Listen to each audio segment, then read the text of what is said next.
Hi friends, it's Lisa Hetrick. This tutorial is a watercolor technique segment from a recent live that I did. I pulled it out so that we could focus on the technique, and it's all about no-line watercoloring with your stamped images. So come on in and let's watercolor together.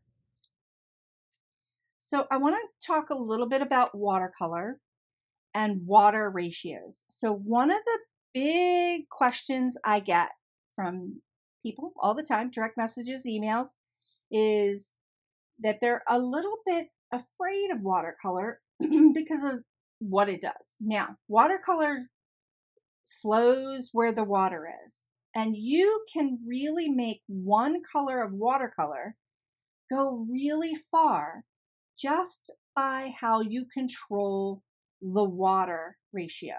Okay, so this is how I break it down. Super simple.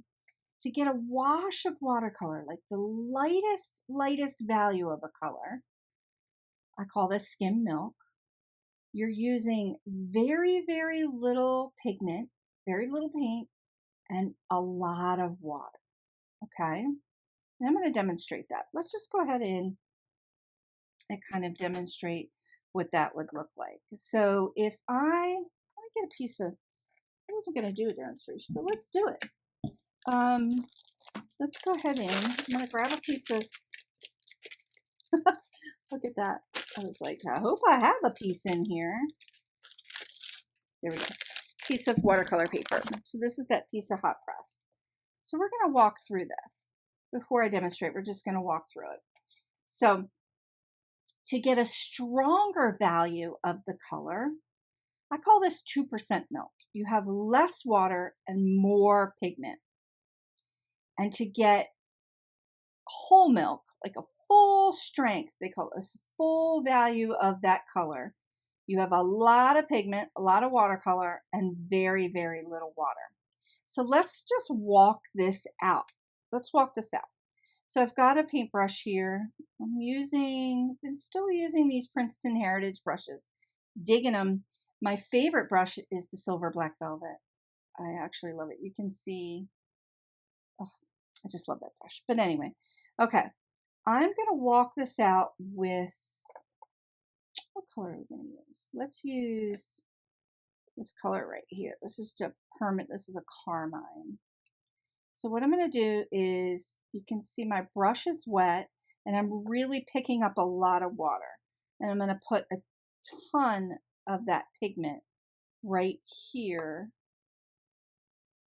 on my mat, on my glass here.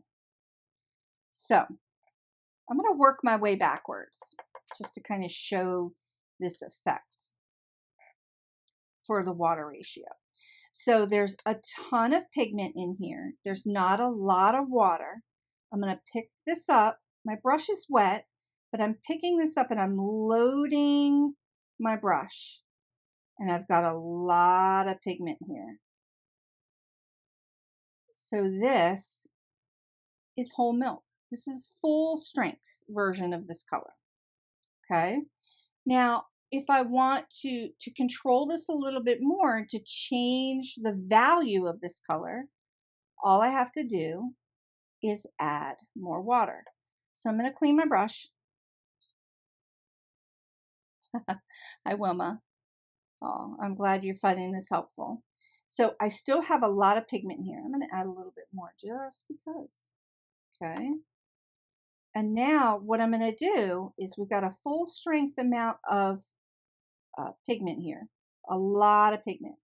I'm going to add a little bit of water. You can see I'm pulling it out here, pulling it out over to this edge. I'm going to add a little bit of water here. I'm going to add a little bit more because I'm going for a 2% skim milk look here. So here is my 2% skim milk. So we had a full strength, added some more water. I could probably add a little pigment to that, but full strength, add some more water, and now I'm going to clean my brush, get a lot more water on my brush. I'm going to pull this color out even further. Okay. And I'm going to paint with it again. And now we get another value of this color. Oh, I love it. And this would be skim milk. So full strength, add a little bit of water, add even more water, and I get a skim milk kind of effect. Love it, love it, love it. And this is a great way to use your watercolor. So if you have a limited palette of watercolors, friends, you do not need all the watercolors in the world. You do not need them. I have them. You do not need them. You really just need a really fun set that you like. And a set of 12 is great to start with. You've got warm and cool colors here, and you can mix pretty much any color you want with a small set. And if you focus on working with water ratios, you can see that you can really get various values and tints of these colors simply by adding water to it. Oh, thank you everyone saying about my owl ring. I love my owl ring. So super fun.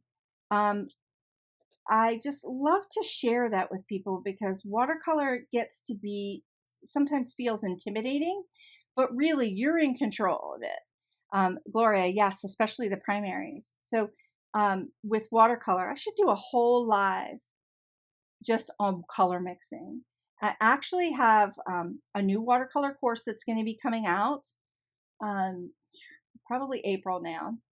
And that course is comprehensive and everything, soup to nuts with watercolor. And there's a huge lesson in there that I'm going to be doing about color mixing, but I can definitely do a live coming up. So I do have a question. So the kind of paper I'm using is, yes, I said that. That's so true. The Bling Bling Crafter said the kind of paper you're using with watercolor is even more important than the paint.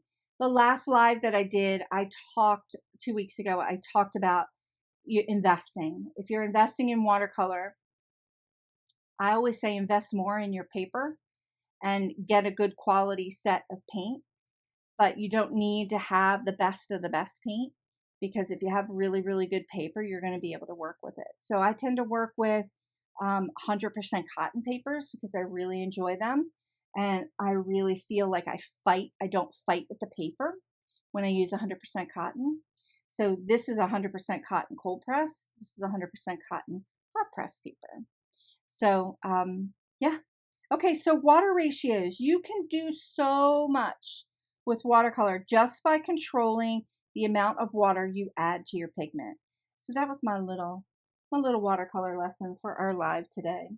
So let's go ahead, dive in, and do our Mama Pear here. So I'm going to go ahead and pick up all this paint right off my glass board here. I am digging this glass board. Okay, this glass board is from glassboard.com.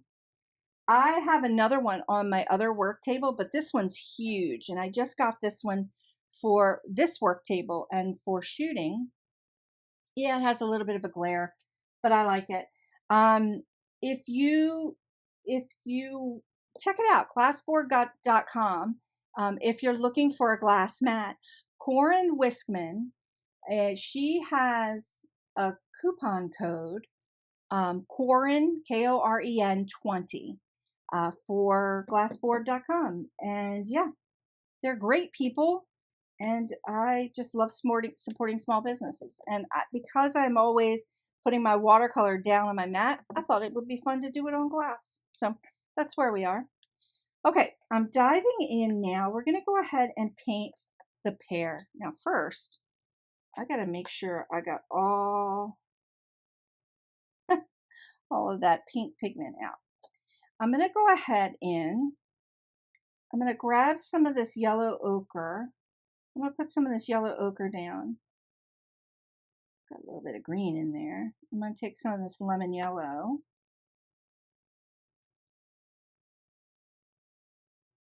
And I'm going to put some of the lemon yellow down there too, because I'm going to mix those two colors together. Okay. I'm going to go in. I'm cleaning up my brush. We're going to do a wet into wet wash. So that means the paper is dry. My brush is wet. I'm going to go in and I'm going to paint water right onto my die cut here. Got a little tinge of that pink. That's okay. Now, if you touch the edges of your prickly pear, it's going to be okay because it's just going to melt right in because it is a water-based ink. I'm going to come in with some of my yellow ochre. I'm just going to drop my yellow ochre in. And we're doing a washy, like wet wash of watercolor. And it can be this simple. I'm just dropping it in and kind of coaxing it around into the water. Now, this is one of those watercolor brands that it stays. That color stays where you put it. I'm going to clean off my brush here a little bit because I'm going to work with what I've got here and just kind of coax it around. And I'm going to let it dry. And it stays where I put it. I'm going to grab some of this yellow and I'm going to drop some of this yellow in on this side. Just kind of let it be and let it do its thing. It's a little bit wet. That's okay. I'm kind of digging that. I'm going to wait and see what happens when it dries. And I'm not going to heat it. I'm just going to set that to the side for a minute. Okay, so I'm coming in. I'm going to drop some water here. But you know what? You can see it's starting to push that color back. I'm not really liking how light everything is over here, so I'm going to go in and I'm adding a little more color. And I might have to get the heat tool out to kind of zap this. Yeah, I think we're going to have to do that so that we can do that effect. So let's see. I had to move away for a second to get the heat tool. Maybe not. Hold on. Let's see if I can get it to do it. Yeah, there we go. Okay, so it's wet and I'm dropping in water. So like little droplets of water. And you can see how the color is pushing back. It's helping it to spread. Ah, I love that. I'm going to show that technique again. Let's do it again on a different piece. While that's drying, I'm going to show you over here because I feel like I went through it a little bit fast. So let's do it again. I love that prickly pear color. All right, this is yellow ochre. Let's grab some of that yellow ochre down here. And let's walk this out. Let's walk through this technique. Okay. I'm going to pick up some of this color and I'm going to do a nice solid wash. See that color is moving. Gosh, I really love this set. This is the Paul Rubens watercolors. It's a new to me kind of set. I've got it linked down below. I shared this in, I think, my last live. I shared this in my last live. So if you joined me, I shared this set. I think it's a really fantastic starter watercolor set because it's artist grade watercolor at a really great budget friendly price. Love it, love it, love it. Okay, so I've done a wash of color here. And this is a wash that's somewhere between here and here. There's a lot of pigment and a little less water. Okay. And my brush, I'm taking my brush and I'm cleaning my brush. It's completely clean. And it's just got water on it. And I'm going to drop that water in. Didn't have enough water. There we go. I'm going to drop that water in.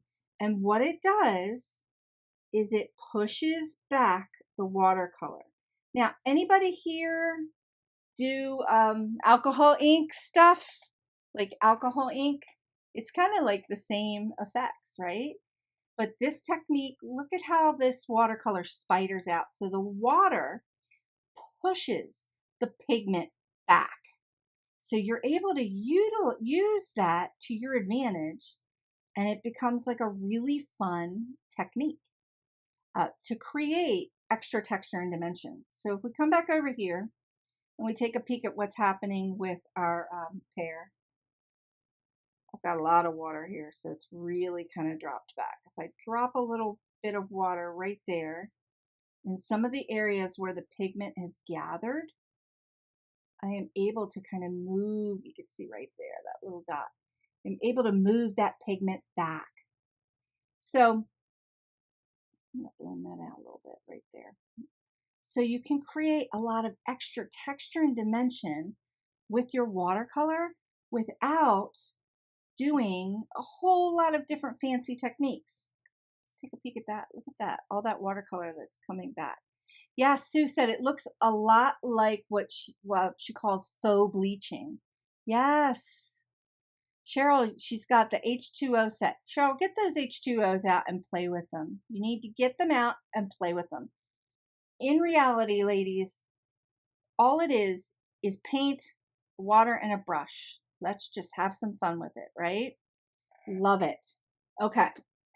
Now, I'm liking the way this looks. I'm really liking the way this looks, but it is a little bit wet. So I really do want it to dry out a little bit more. I am going to, I'm sitting here thinking, should I hit this? I'm going to zap it real quick. Okay. We're zapping.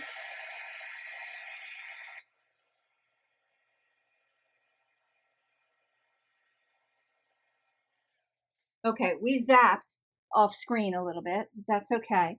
And what I wanted to show you is, okay, it's dry now. We've got a lot of layers here. When watercolor dries, it shifts. So what I mean is it kind of fades back a little bit, shifting. So you can add more color to this, and that's called glazing. And I talked about that in the last video that I did if you haven't seen that, that is my last video on this channel. I did a whole no line watercoloring, and I did this pear. Talked a lot about glazing, talked a lot about watercolor in that video too. But you can tell, I just kind of dig watercolor, so I'm always talking about it, right? Okay.